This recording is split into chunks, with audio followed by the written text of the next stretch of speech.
It's a big deal having it on that semi-trailer, and tonight at 3 o'clock, sort of following it down the mountain. How long will the trip take you? Oh, I honestly don't know. Depends what's round the corner. It is nice to see that journey finally taking its initial step. But I do believe that there is a little way to go yet. I'm not going to fit the way that I think the permit sent me. I don't think I've choice there.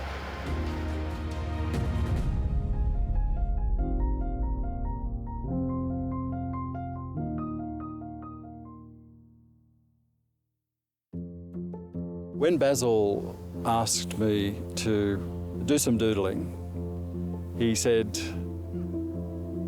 "The only advice I'm going to give you is I want this sculpture to celebrate us as a nation." The only creatives could have done it. I mean, it's just not everybody who can do something like that. It's just fantastic.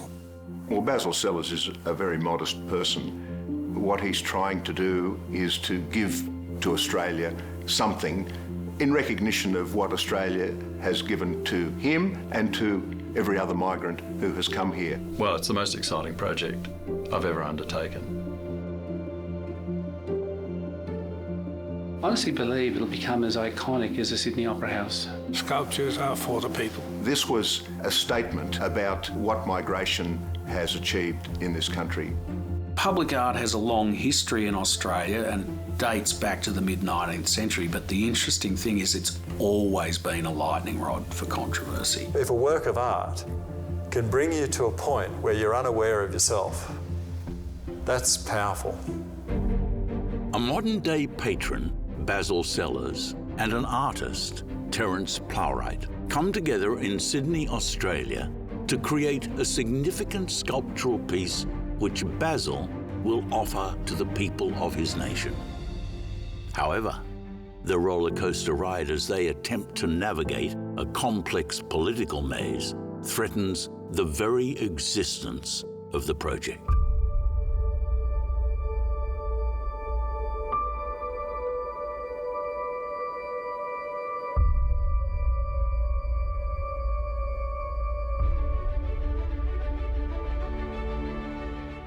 Hi, George. Thanks for meeting us.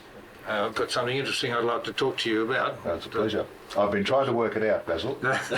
It'll be a bit of a surprise for you, I can tell you. I'm now commissioning a major sculpture, which Terence is going to be doing. And I'd like to just tell you how it came about and why I want to do it. I'm going to be turning 80 in 2015. And as I get towards that milestone, I was thinking about my career and my background and how lucky I was that my parents decided that they were going to migrate to Australia. They could easily have gone to England because I was born in India, and migrating to this country has been a huge success from my point of view, and the country's done a lot for me.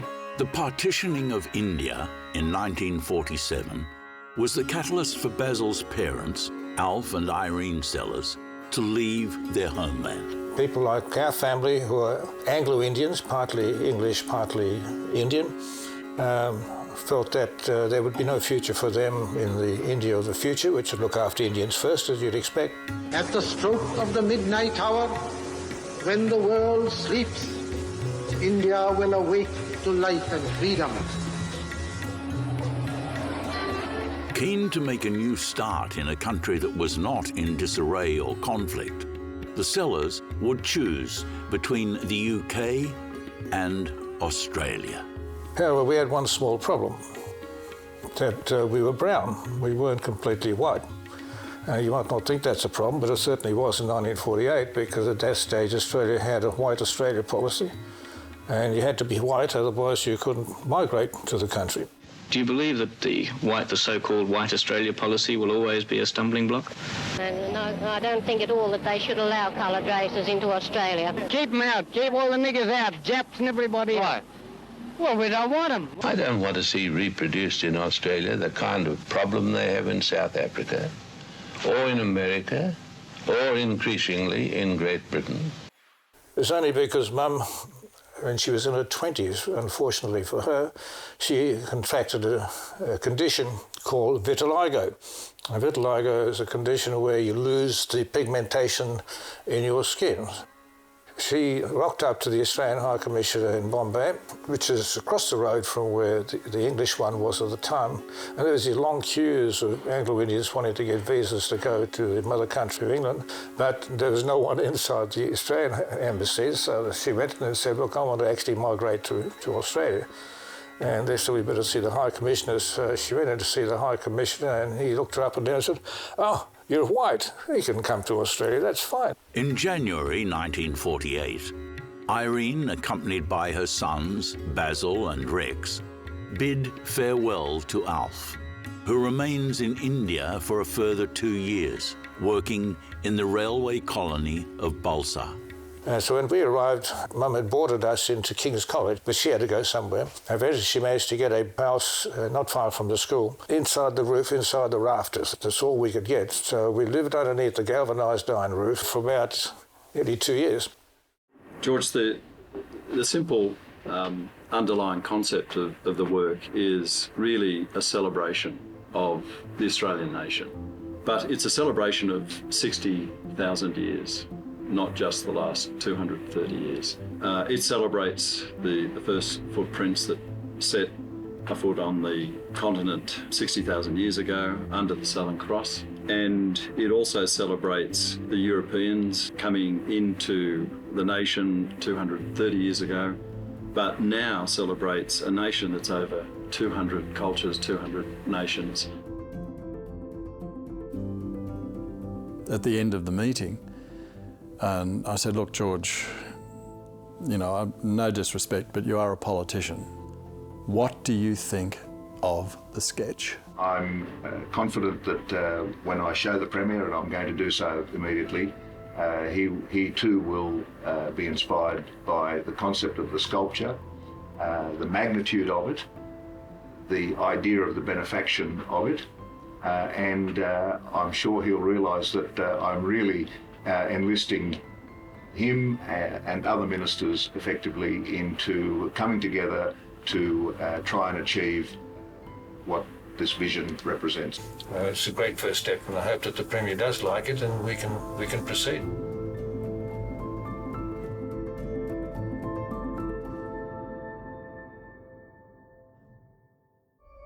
Barry was very supportive. In fact, he said, I'm so enthusiastic about it, we'll see if we can have this accepted within the next few days. Basil is pleased with the enthusiasm and backing of the Arts Minister, and based on a handshake agreement with the Premier of New South Wales, he gives Terence the green light to commence the multi-million-dollar project, which he will underwrite without any financial burden on the taxpayer. So what size are we talking about? We're talking roughly 50 feet high, so 15 metres. It's large. It's very large. Symbolic of Australia's Indigenous and migrant heritage, Basil's gift is earmarked to be installed on the foreshore of Sydney Harbour and will be a prominent addition to public art in the city.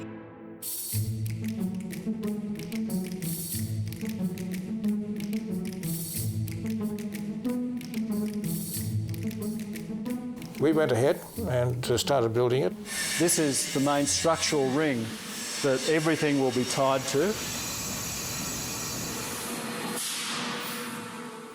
I was exposed to Terence Plowright through the Sydney Cricket Ground sculptures. Indeed, that's how I met Basil Sellers as well. Well, the inspiration for this project came from a phone call I got from Dennis Lilly, asking me to go down to Melbourne. He said he's going to have a sculpture of himself being unveiled at the Melbourne Cricket Ground. And his was in fact the 10th sculpture of the 10 that are around this Melbourne Cricket Ground today. So I went down there, and when the unveiling took place, I looked up and there's Dennis with the demonic eyes and his hair all over the place and just staring down at me. I thought, wow, that's fantastic. That's a sculpture. I'd like to be able to do some more of those. That's how this whole thing came about.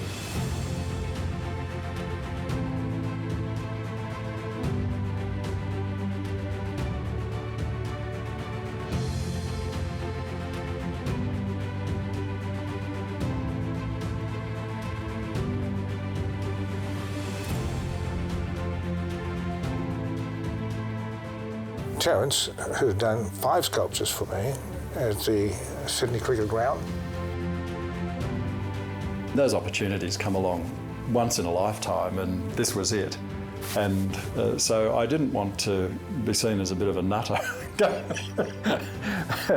going overboard with my emotion, but nonetheless that's what I was feeling, because when I hung up the phone I just went, yeah. We'd become good friends as a result, and I really enjoyed his work. I used to travel up there to see the progress of the sculptures, and that was always a great occasion. I was excited because I had a great love of cricket, and I was also excited because I had an enormous respect for Richie Benaud, and for me to be chosen to do that I just felt it was an enormous honour.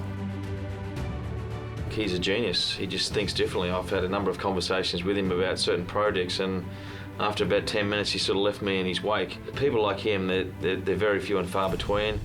Their mind is different to ours, so it's, you've just got to trust their vision and what they're trying to achieve, and you know that at the end of the day that whatever they produce is going to be outstanding, and it's not going to be something that's been done before. It's going to be unique and a one-off, and he does incredible work. As with many families who migrated to Australia, Basil and his brother Rex were able to overcome adversity by embracing Australian culture. First weekend I was in Australia, I should say, I actually was picked for the first 11. At the age of 12 is still a record. That was the real beginning of the love affair of cricket, because instead of being a little brown boy who spoke differently and acted differently and had no culture with the Australian culture, I suddenly became a hero. So I was becoming much more outgoing than I could possibly have been if I'd been bullied by the racists in the community. And I've been forever grateful for that, because I know that that's helped my personality and my character to be able to go on and do things other than cricket. But if it wasn't for cricket, I wouldn't be like that, and I suspect I wouldn't be here today.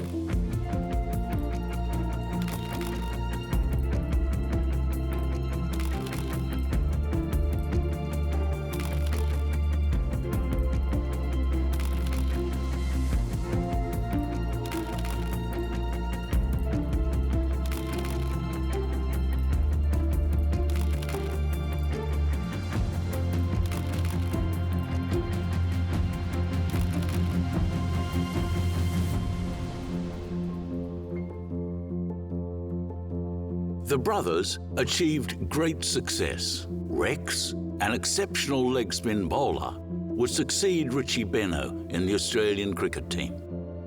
Basil embarked on a stellar business career, tackling a diverse range of ventures, culminating in the takeover and rebuilding of some of Australia's iconic brands.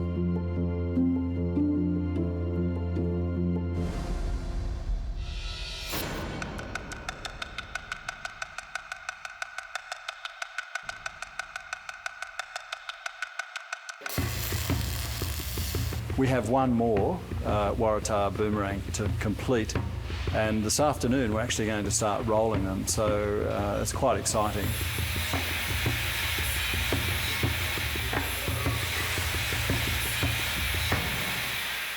When I look at Terence's fine and handsome visage, I see wisdom, I see character, and I see compassion. I think we realised that Terence wasn't using art as an art's sake, he was using it as a tool. When we think of Terence's achievements, it's easy for us to think of this wonderful house that he and Shirley have built. It's easy for us to think of his art. In his whole exploration of philosophy, he was very interested in philosophy. And I think he was using art as a tool of expressing that, rather than wanting to become an artist. We think of how Terence has changed as Australia has changed. We think about how his works are being used to beautify Sydney in preparation for the Olympic Games and for the new millennium.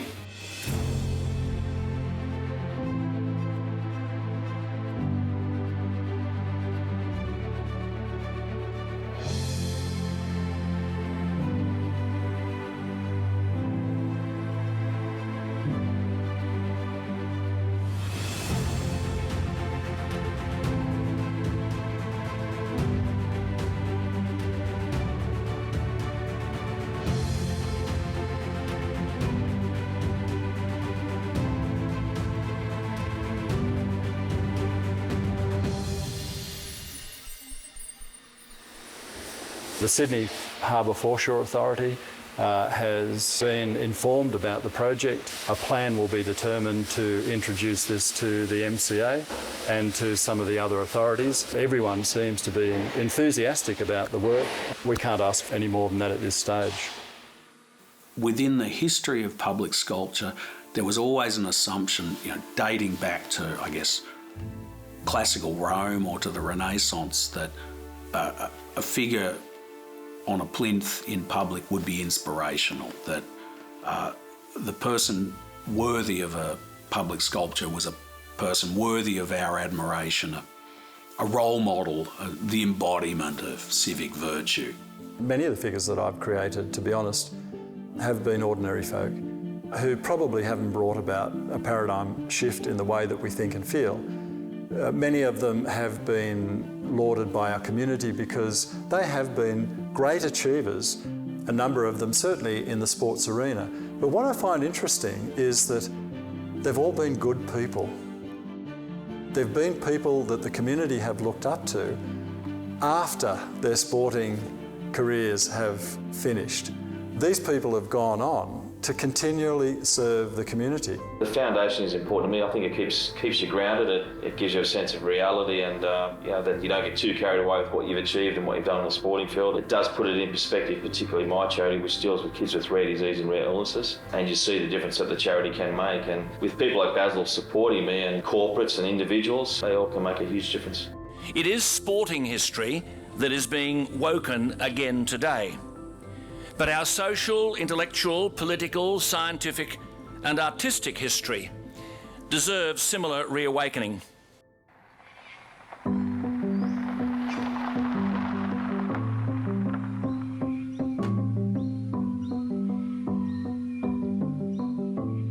What I'm trying to capture in his face is a real strength.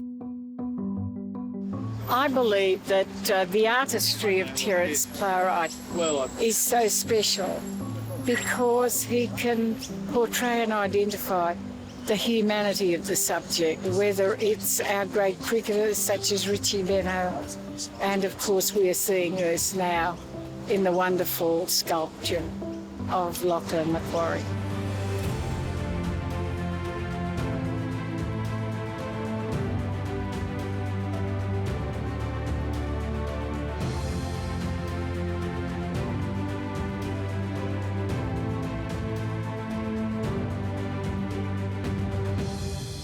The sculpture of Governor Macquarie divided public opinion from the moment it was unveiled in 2013.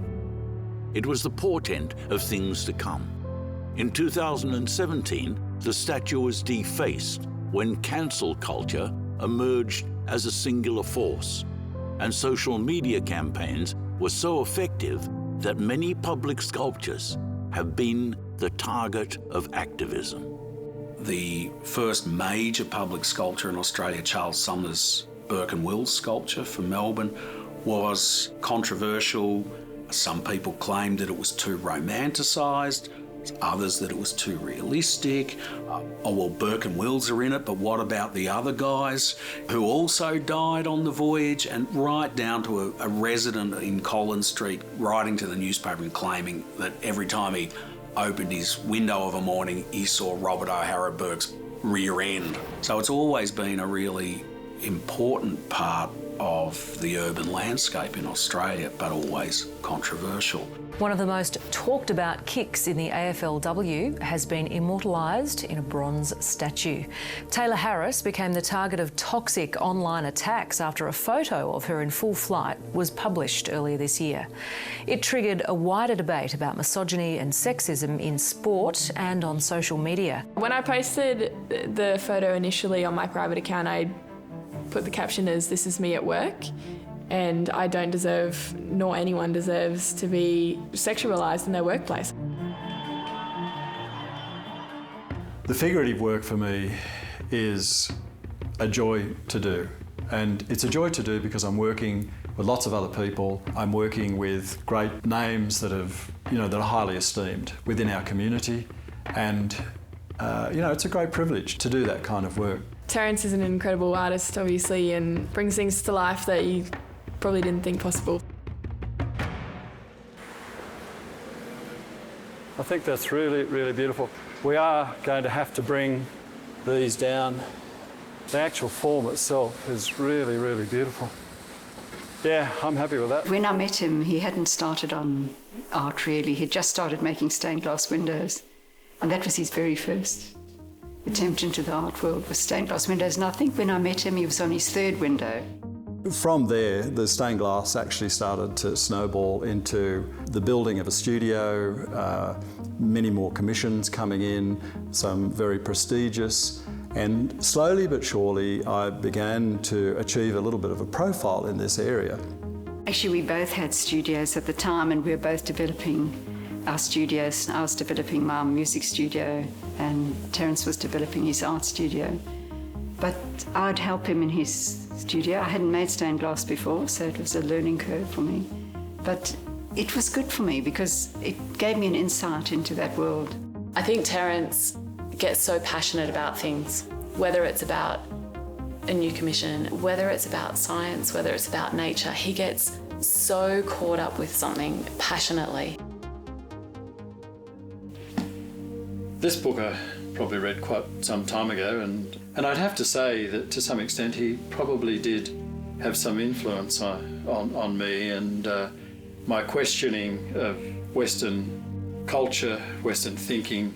I saw him as a very moral human being and a human being with great courage.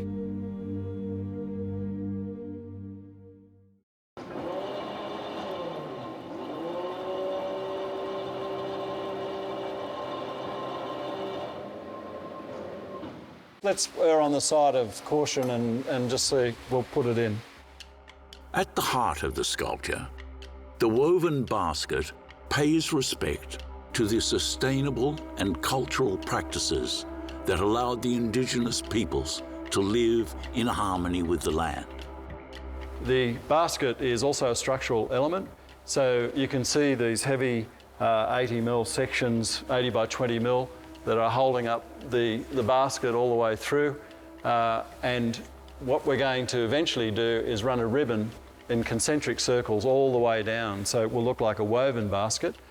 The sail is going to come down through the centre of the basket and it'll be tied into the back of that ribbon at the top. And so that's when this becomes a structural element in itself.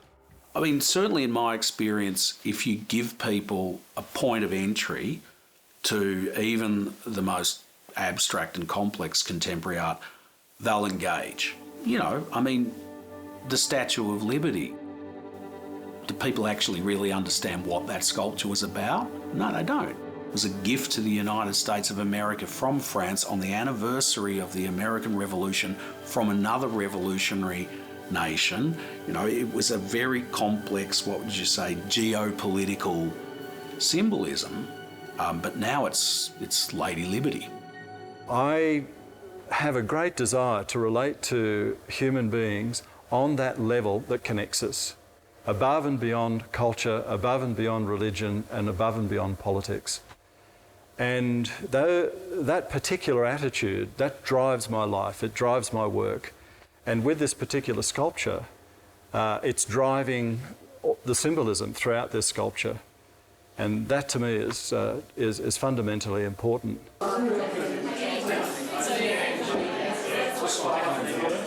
As you can probably see, we don't like these things. So a more polite person would probably just start veering in another direction. You know, we were always a very active and supportive family right from the beginning. We need to turn this camera around and take one of those. Yeah, that's a good idea. It's not in focus. It should go in focus. How you going? Go for it. My father, I guess, and I had some difficulties. He had some great difficulties, I guess, from the war. You know, the residue, post-traumatic stress and all those sorts of things were something that the whole family and my mother especially had to deal with. You know, at the age of 50, one of the great experiences of my life, and it's something that I think about every day, and that is I still have my mum and dad with me. I never ever dreamed that I'd live long enough to see Terence have his 50th birthday. I kept on asking my father about the war, and as a child, and he would not talk about it. And at the age of 21, he just came up to me and said, "Son, this is it. He said, we're going up for a beer and going to tell you a story. I heard stories that are really almost so horrific they're impossible to talk about. When Dad was a teenager, yes, what would you have expected he would have been like? He got lost, didn't know what to do, until eventually he found his way, and this is what he does now, and he doesn't really found it. 2 years ago, I was commissioned to create 6 works. These were works of my own choosing. They're the direction that I would like to sort of explore over the next 10 years, exploring fields of science, fields of philosophy, fields of nature. I would have 100 designs that I feel would lend themselves to being in public places, in parks. And I'm like any other artist. I'm sure there are lots of young artists around the country who are doing exactly the same thing, who are constantly drawing and designing and coming up with interesting possibilities, but there's no funding there for them. I guess if I have a great ambition, it is to create sculptural works that can bring about within the viewer a same feeling that arises when you're listening to truly great music. My concern for the environment led to Life Teeming, which was born from my own mind as a hymn to the extraordinary beauty, exuberance, and awe-inspiring power of nature. It is a tribute to the mightily transcendent mystery of being. Like, who's your inspiration, like your role model? The greatest inspiration in my life, apart from nature, apart from the universe itself, which is absolutely, infinitely beautiful and profound, and that is the great inspiration in my life. If I'm looking at the human family, the great inspiration of my life would be Ludwig von Beethoven. It's really powerful. It's like he's lecturing you. The inspiration behind this work is the fact that he saved my life. And I don't mean that he saved my life and death, but certainly it wasn't until I listened to this man's music at the age of 12 or 13 that I felt this immense change in myself.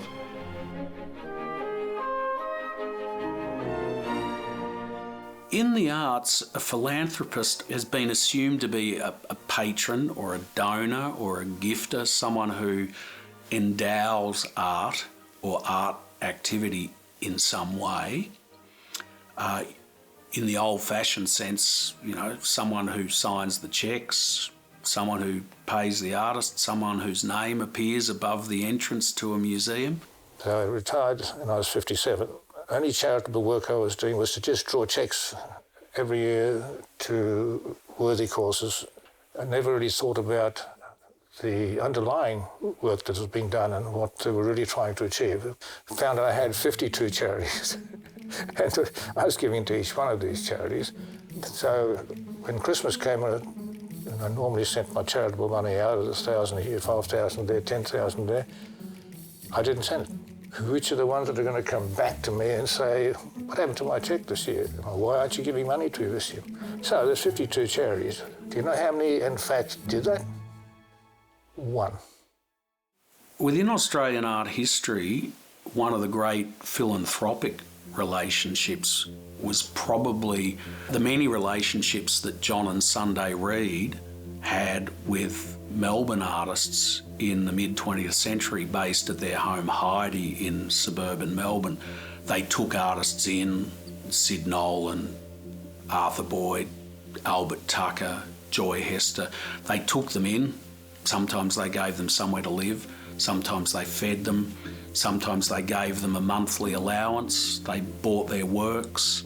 In the case of Sidney Nolan, that is a philanthropic relationship that was deeply personal, financial, creative, and over a 40-year period, and ended up as a gift to the nation.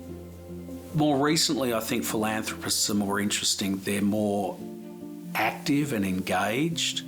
They do more than pay the bills or endow the museum.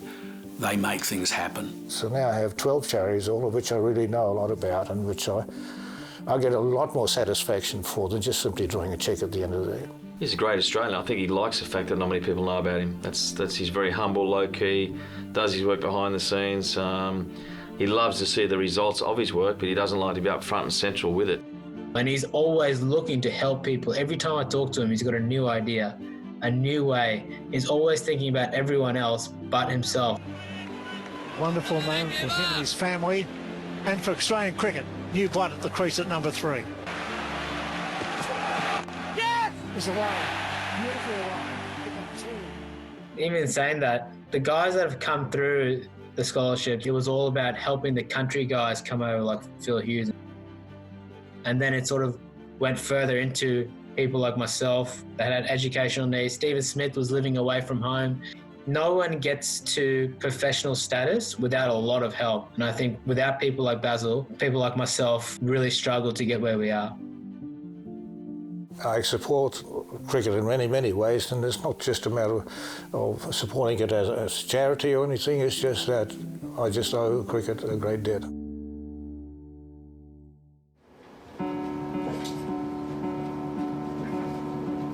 Terence and the crew are on track as the final touches are made to the basket.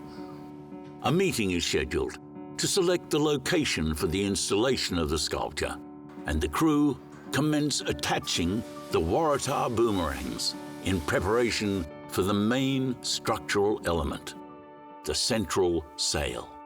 My first encounter with Basil Sellers was a note on my desk at the Ian Potter Museum of Art, where I was then the director, saying, please call this number. And I'd never heard of Basil and called him, and over the phone he said, I want to run the biggest art prize in the world. In collaboration with the Ian Potter Museum in Melbourne, the Basil Sellers Art Prize commenced in 2008. A first prize of $100,000 was offered every 2 years, and the objective of the prize was to encourage artists to embrace sport in all its forms, while reflecting on Australian and sporting culture.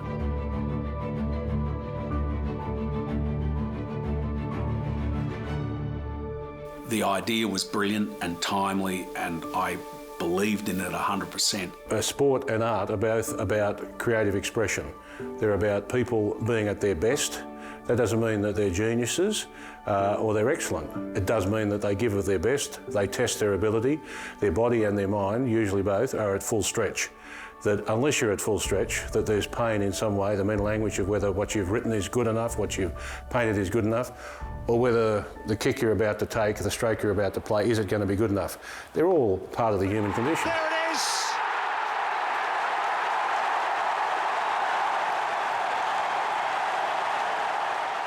I can only say what I saw doing the prize. The artists just liked being around him. And it wasn't just because he was paying for the drinks, you know.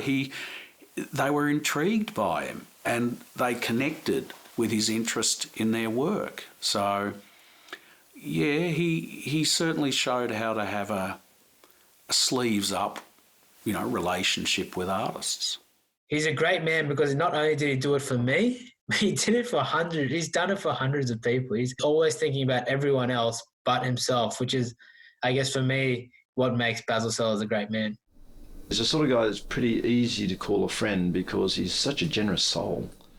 I mean, and that's how I know him, because he's been generous to me and my foundation. And he's just a generous sort of person.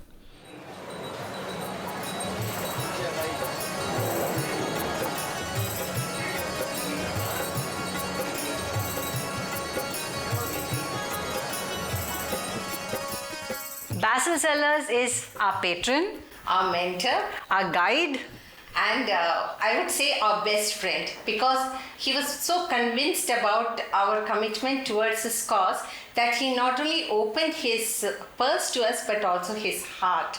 With constant support from Mr. Basil Sellers, through the years, we have been able to shift the women from an informal sector to a formal sector. from a very low-paying job to a good-paying job. We have churned out through the years nurses, the computer programmers, drivers, and very, very independent, self-sufficient young women who can take care of themselves and their families and make a change. Thank you, Mr. Basic Sellers.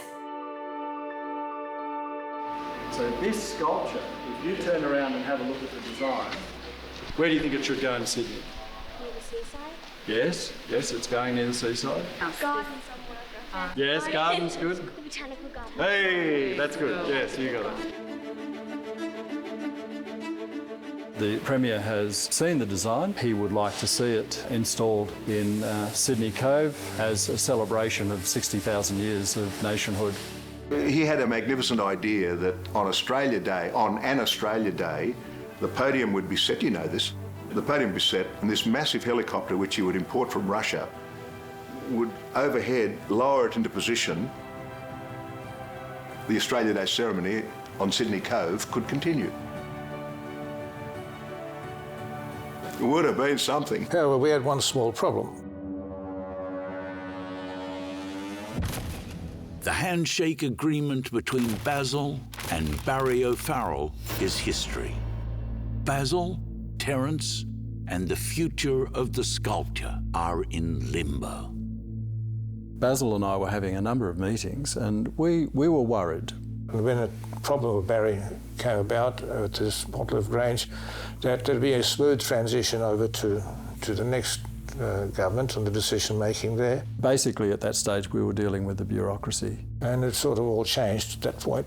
We had no idea whether the baton would be taken up by the new Premier. But really, nothing much has happened. Lots of inaction. We had an opportunity to meet the Premier. We took the sketches along and he too was enthusiastic. This was Mike Baird. We do what we say we are going to do. For one reason or another, it didn't happen. The sculpture remains homeless. I think one of the big risks with public sculpture is that it's never a solo act. There's always going to be the artist and a whole posse of what we now call stakeholders, which is going to be local government, state government, art critics, the benefactors who are paying for it, the people who have to live with it. The other thing that struck me about all this is that when you entered into this project to give the gift to New South Wales, you did it on a handshake. Yes. Is the day of the handshake word is one's bond? Is that over? Well, I don't think so. It has shown in his business career, and it shouldn't surprise anyone, that this project is a project that Basil Sellers would never give up on. I'm not going to give up. I just don't give up.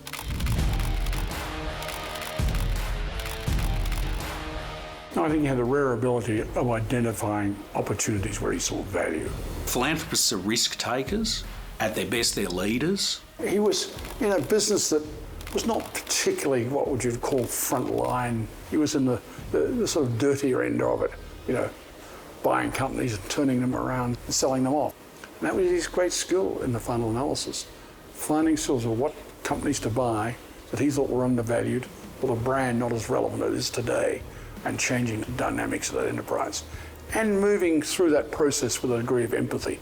This is a man that no formal education, self-made, learnt by experience, and he had a different strategy about him, and he was firm about what he wanted to do, and he had great belief, and he was passionate about what he was doing. He didn't come with all the baggage that other turnaround agents normally come with. He was the best of the best in that area, in my opinion.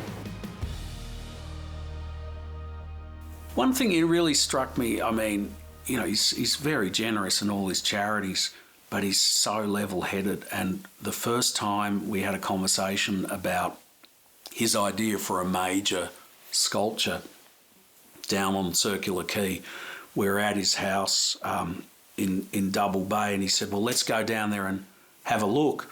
And we walked out the front door and we kept walking, and we walked up to the main street and got to the bus stop and waited for a bus to come, and then we got on the bus and rode into Circular Quay. So he was not the sort of guy who would say it's got to be chauffeurs and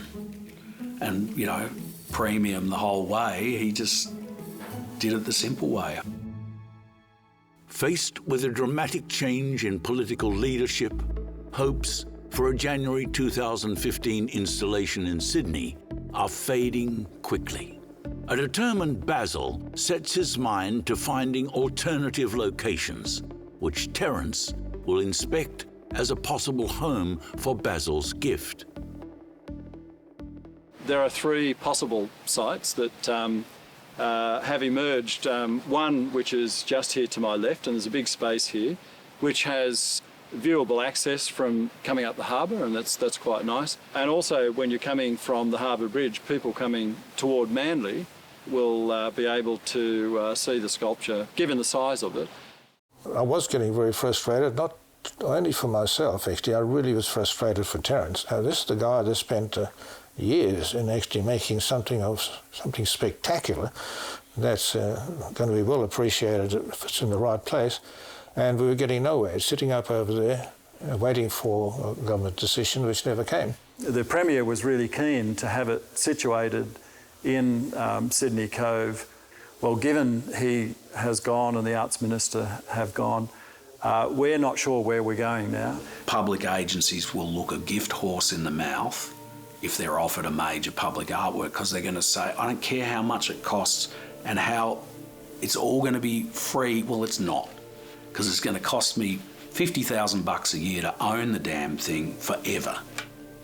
And that's $50,000 I could be spending another way. There were a few articles in the Sydney newspapers saying sculpture without a place. I mean, I basically put my life on hold for 18 months while we were just waiting for a decision to be made.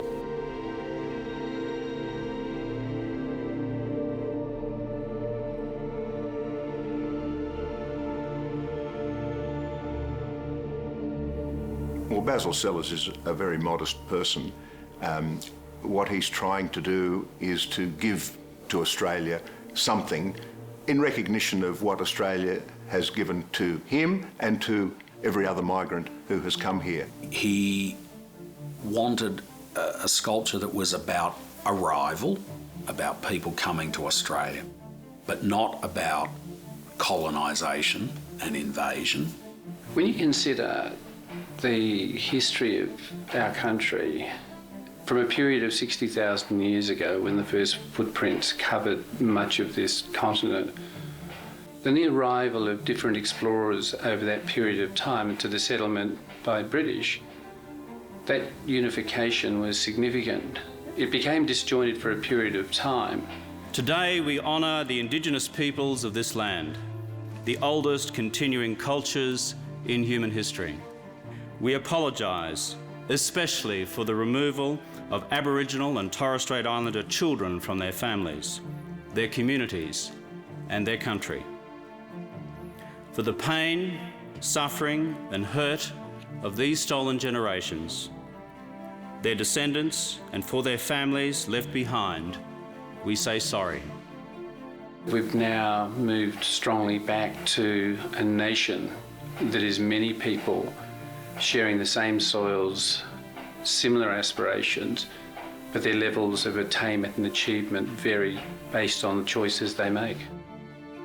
A future where all Australians, whatever their origins, are truly equal partners, with equal opportunities, and with an equal stake in shaping the next chapter in the history of this great country, Australia. He wanted it to be an optimistic sense of different cultures meeting and, I guess, learning to respect each other.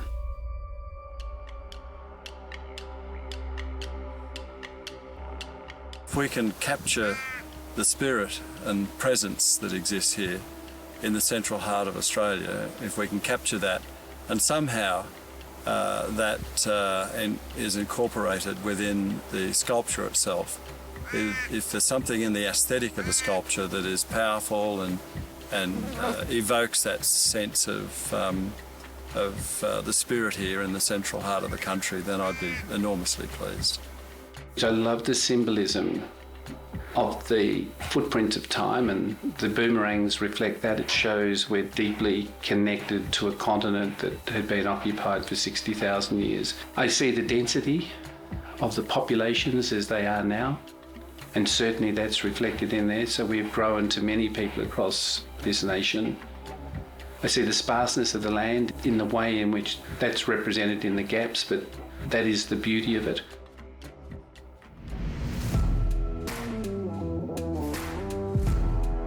It's time to hoist the sail, which represents migration to Australia by many peoples from many nations.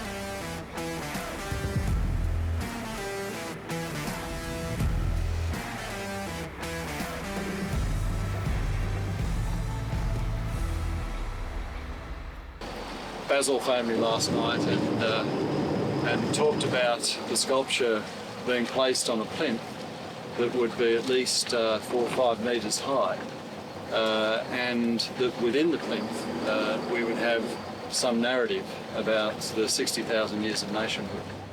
Some of the areas that we looked at on Shark Island certainly are great fallback positions, but I think this is outstanding. I think the sculpture would look absolutely stunning here. Public space is so contested now.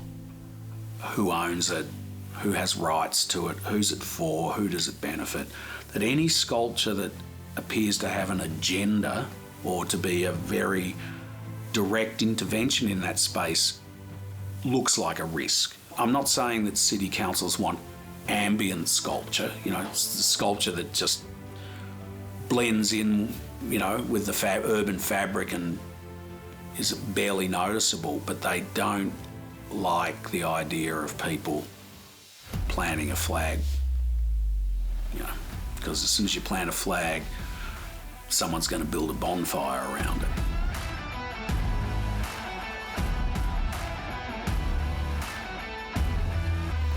If everyone was given due commemoration, we'd be tripping over public sculptures. But conversely, as many people say, why do we need another statue of Cook? It's too far in the other direction.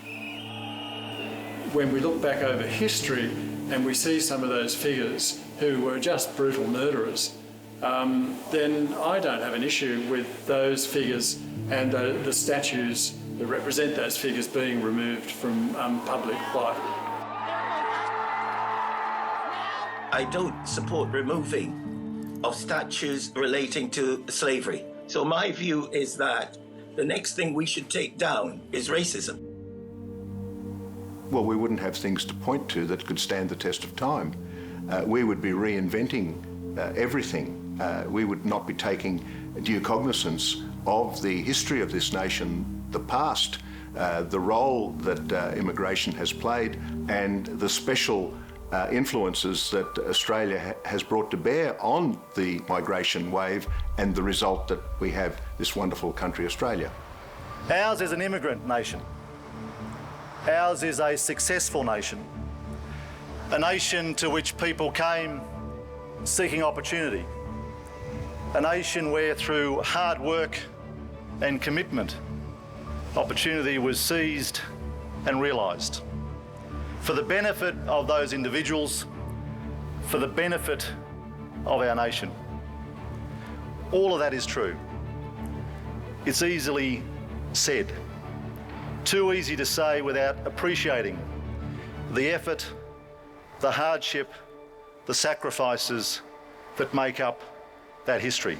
To be involved in this particular project, to me, was an enormously rewarding opportunity, because it wasn't just having an opportunity to do the sculpture, to work with figures and clay, and which I love doing, it's great, I really enjoy it, I get enormous pleasure out of it.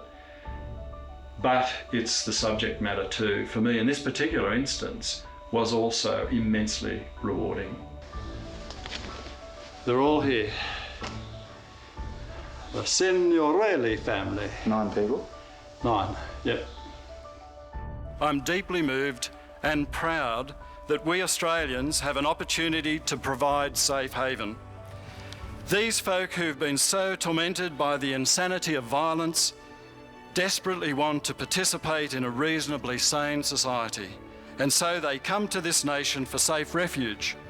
But not only for safe refuge, they also come to contribute, to belong, to help build, and to encourage the qualities necessary for our freedom to continue, and where, for the first time, they can genuinely feel safe.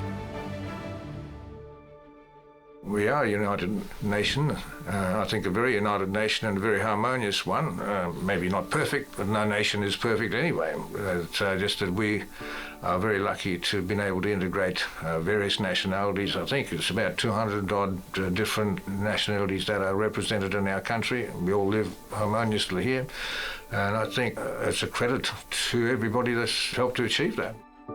Well, there are two interpretations. Those who have migration somewhere in their background, and I do. I'm the son of a migrant. I married a migrant.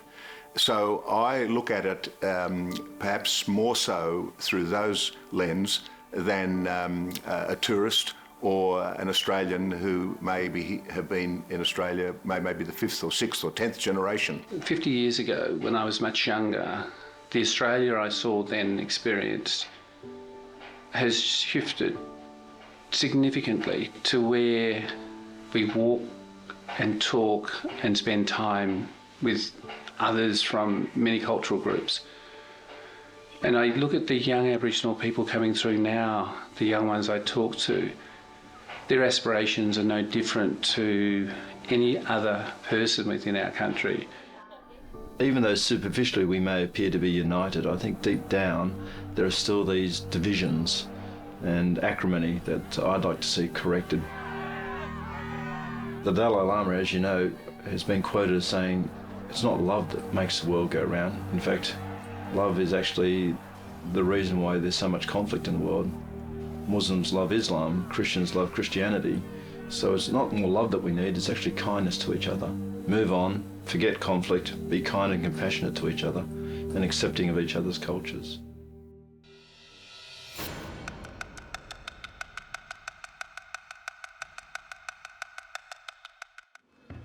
In the final stage of construction, two symbolic components need to be welded in position. The first, a large wave that intersects the sail, will be positioned by crane.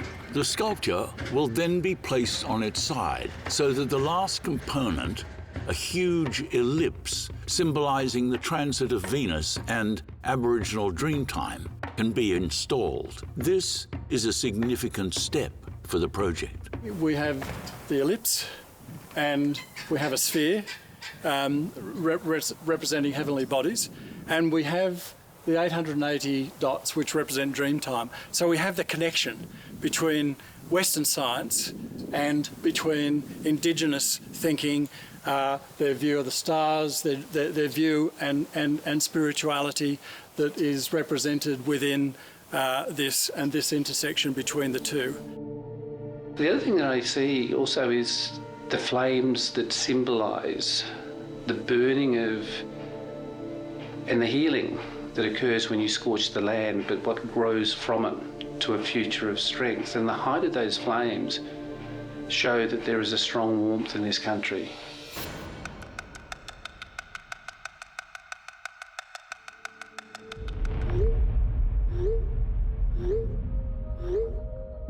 Well, this is the phenomenal 15-metre tall sculpture by award-winning artist Terence Plowright, gifted to New South Wales by philanthropist Basil Sellers, warmly accepted by the former Premier Barry O'Farrell. However, it is still sitting here in the Blue Mountains waiting for the Baird government to commit to a suitable location.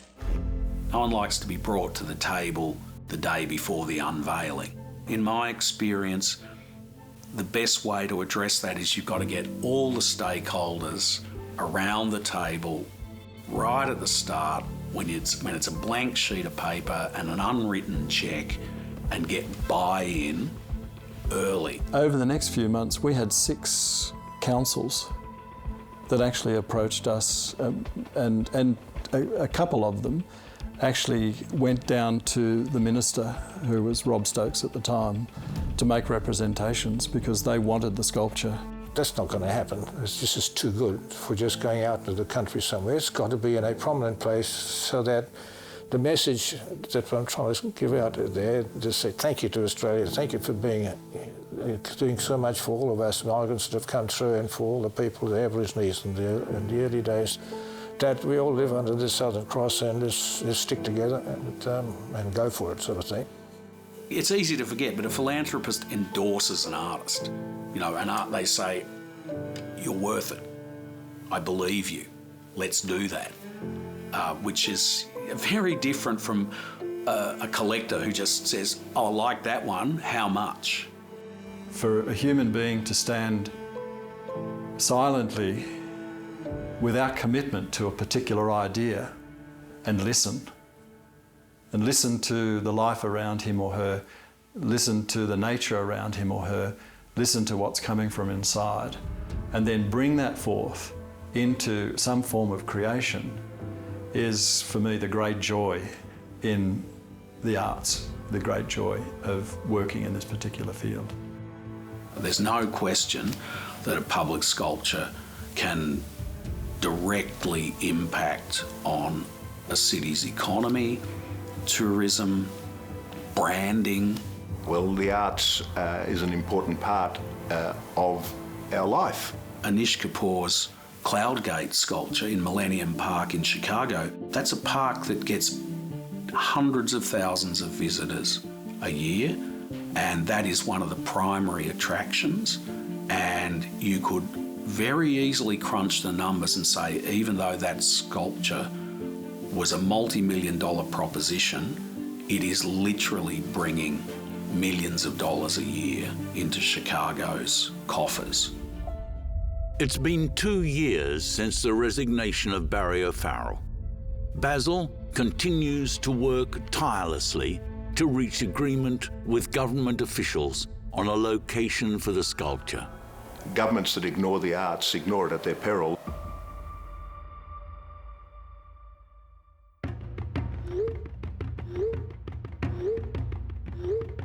In a surprising decision, the Premier of New South Wales, Mike Baird, has suddenly quit. Basically, at that stage, we were dealing with the bureaucracy. We did have a meeting with one of the cabinet ministers, and I think at that stage that was our 6th or 7th cabinet minister, and we'd been through 3 premiers. And I was having many a conversation with some of the directors of the departments around the Sydney foreshore, and they were all saying, oh, we have a place for it, you know, it's all been selected, it's down at Cockle Bay, and Basil and I went down and we had a look, and it was all done and dusted.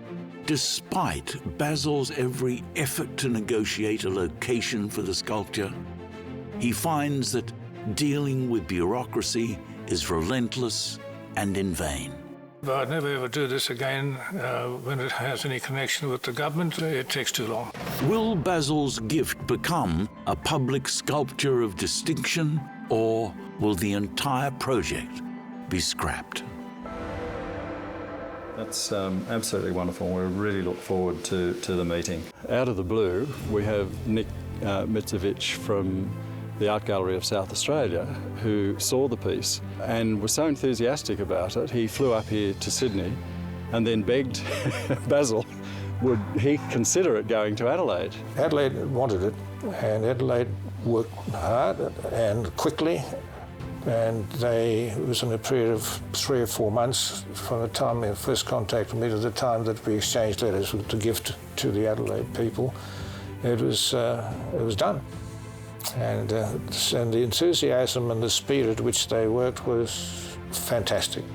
And every letter that I get, every email I get, they're saying, we are so thrilled that this is coming to Adelaide.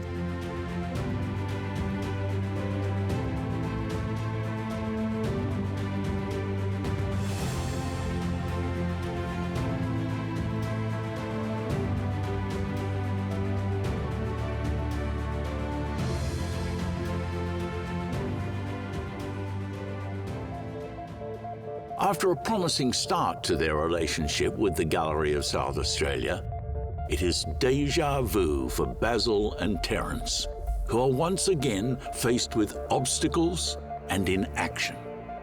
We had such enthusiasm from the gallery, from the state government and from the council. It was to go on to Pinkie Park, and then they together came up with this site on the water, and we've been now working for 2 years to place it on the River Torrens.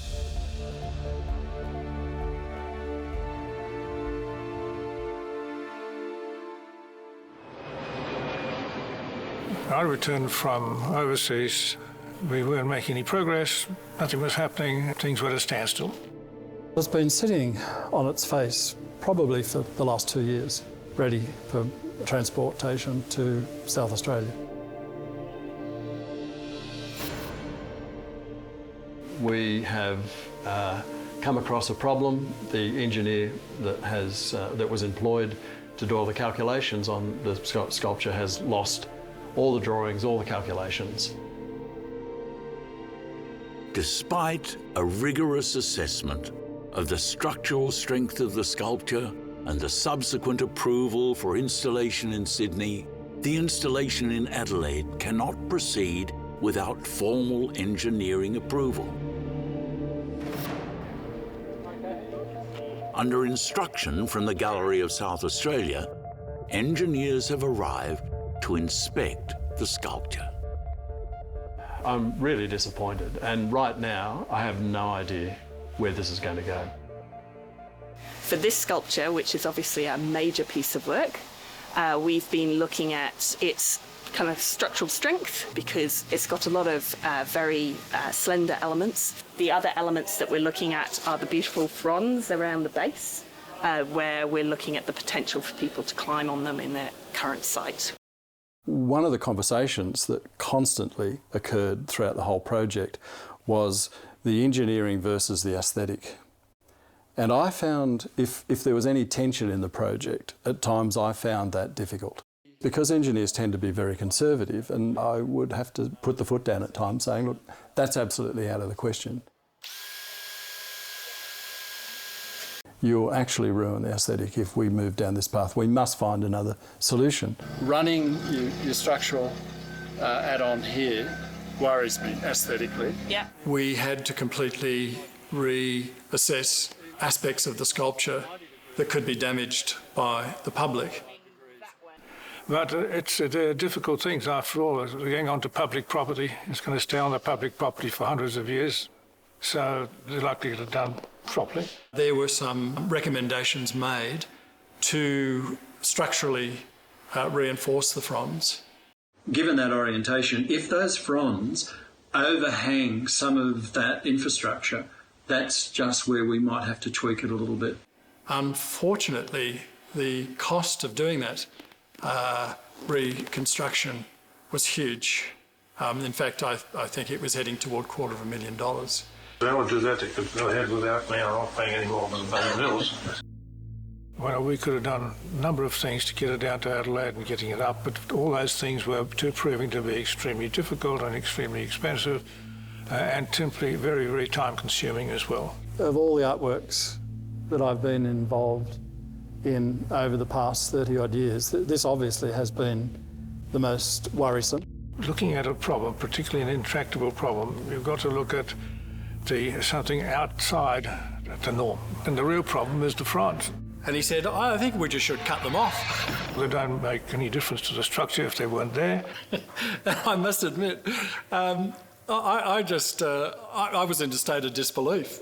Everybody tells me that's the problem, but getting it down to Adelaide, getting it put up in Adelaide, it's the fronds. You just can't cut the fronds off. The many stresses and strains of the project push the relationship between Terence and Basil to breaking point. And so I said to him, look, Basil, I think it's wise we just sleep on this and let's see how we feel in the morning. What's the definition of madness? Doing the same thing over and over again and expecting a different result? Anyway, the next morning I got a phone call from Basil saying, no, I've slept on it. We've got to cut the fronds off. And I said, look, Basil, I'm not in agreement with this. He's going to scream and shout like any artist and say, take his little baby and cutting it in bits and pieces of it is not going to be real easy. Given it's my design and I've actually built the work, I suspect if it had been designed and built by a number of other artists around the country, that they would have actually put their foot down. He showed me an image without the fronds because I needed that just to see what it looked like. I did contemplate stepping aside, and I had some conversations and sent some emails off to Basil saying that I would be fully supportive of the work, but if I did step aside, I would help someone else come in to finish the project. He didn't want them off because it's his sculpture. He said, that's the sculpture. Well, that's why I went to the Adelaide Art Gallery, who now actually own the sculpture, so I could convince them to take it off. So this is one of 12 fronds, and as you can see, the huge amount of work. I mean, really, there's months and months of work in creating these 12 fronds. Well, every patron like myself will always have problems with the artists that they are commissioning work from. It's a given. It's been like from the Medici's time to now.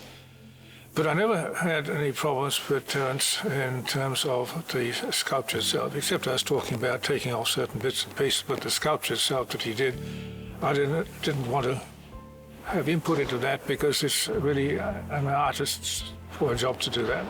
I wouldn't have walked away, mainly for one reason, and that's my loyalty to Basil. That's the most important thing. We still are friends and I'll always remain friends, but we still have to speak our minds, and we both speak our minds pretty well. I received an email on late Friday afternoon saying that there had been some discussion at the Art Gallery of South Australia in regard to Basil's request, and it had now been completely signed off. They're beautifully constructed, and then they're all compound curves. Nonetheless, we want to finish it. Just get it done. Yeah. I've had to accept that given everyone's involvement and given all the funds that we have available, that this is definitely the best case scenario. There's no other alternative at the moment. They've got to go, and we're about to start.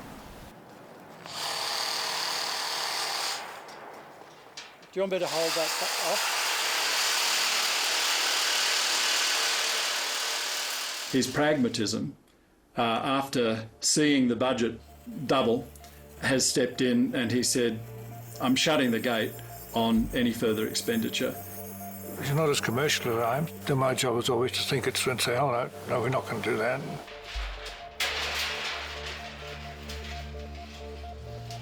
That pragmatic business decision that he's made, I don't understand all the ins and outs behind that. It seemed that we'd gone so far and so much money had been expended that to spend that extra percentage of the overall budget, I would have proceeded. But in his wisdom, he saw not to, and really just need to leave it there. The flames that symbolise the burning of and the healing that occurs when you scorch the land, but what grows from it to a future of strength. And the height of those flames show that there is a strong warmth in this country. I think that the overall project now is a simpler one, and one of which we can be very proud, and I think it's going to be much easier to transport the thousands of kilometres it has to go to Adelaide. And looking at it now and talking to Terence and seeing how he's gone about it, I have to say it's been terrific, and couldn't be more pleased about the result.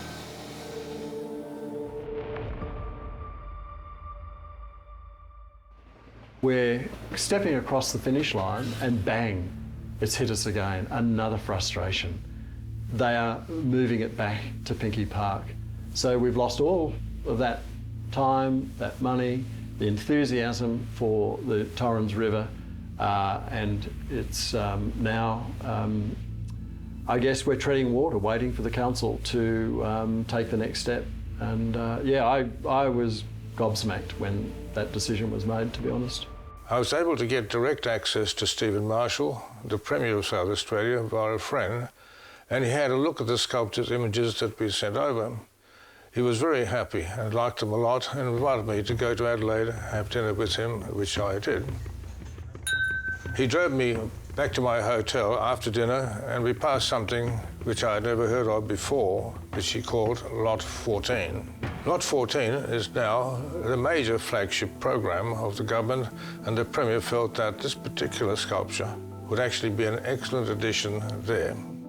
Basil and Terence are delighted that Premier Steve Marshall has found a home for the sculpture.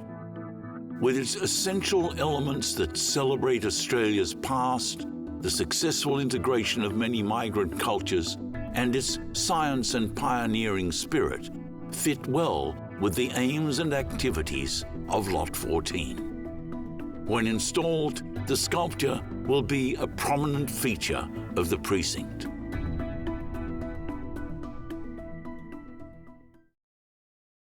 I would say that we're 3 to 4 months away from installation. Right, we just need a final width of it for these permits now. So we'll do that today. It'll be no worries. Great to meet you. Same here. Well, the main obstacle with this project here is the width. Yeah, because see, sometimes if you're over 5.3 metres high, you've got to have ergon energy with lifting up power wires for you. And that just ends up putting another week on the job. See what the progress is with the GA and so on. What's likely to be the timing. But my overall timing is what I just told you. It'll be between March and June. Okay. If it goes more than that, we'll have a problem. Yeah. It's shifted its location, even if their relationship got to the point where great things could happen. You know, the world shifted under their feet at the same time.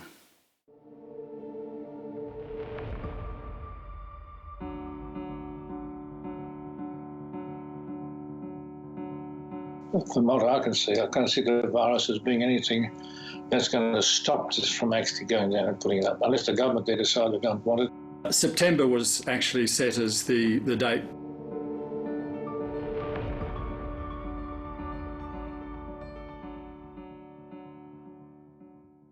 We have arrived at a place where we're actually loading it onto a truck. That's significant. And it's significant because it's taken, I think we started negotiating with South Australia 3 years ago. So it's taken 3 years to get to this point.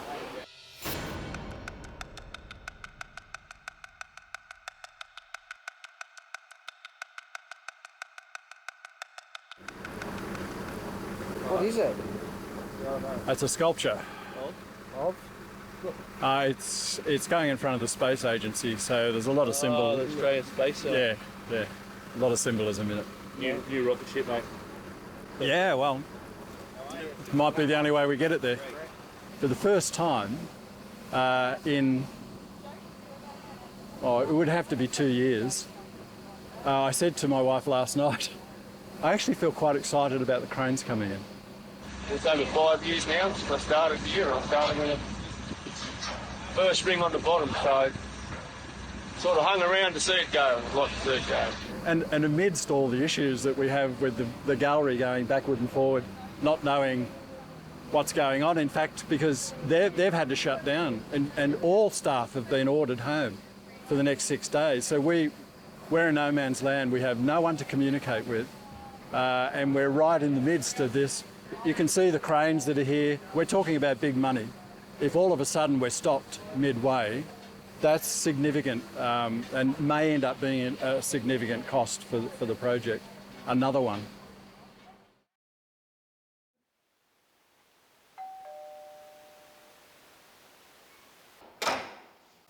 Hello.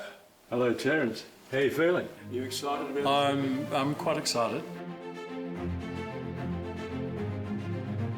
It's about to go on a long journey to Adelaide and finally be installed, and I'm very thankful that it is at this stage.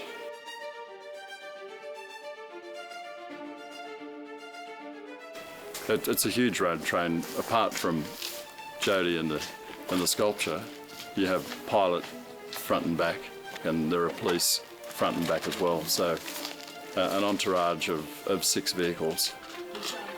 The last 7 years, given the ups and downs of this project, it has helped me galvanise some sense of what it is that I need to do with the rest of my life. This has been a monumental project in so many ways, but I believe we have achieved what we set out to do. I applaud the team that has done it. Their dedication and their determination has been marvellous because they have had many setbacks and obstacles along the way. And so, Basil's gift heads for Adelaide, where his life under the Southern Cross started more than 70 years ago. I really look forward to the sculpture being erected in Adelaide, where it will be seen for many generations to come.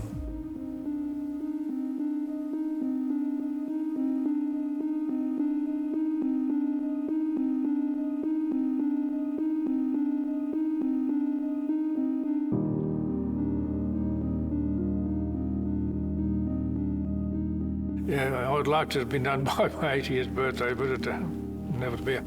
I thought at one stage it might have been my 90th birthday, but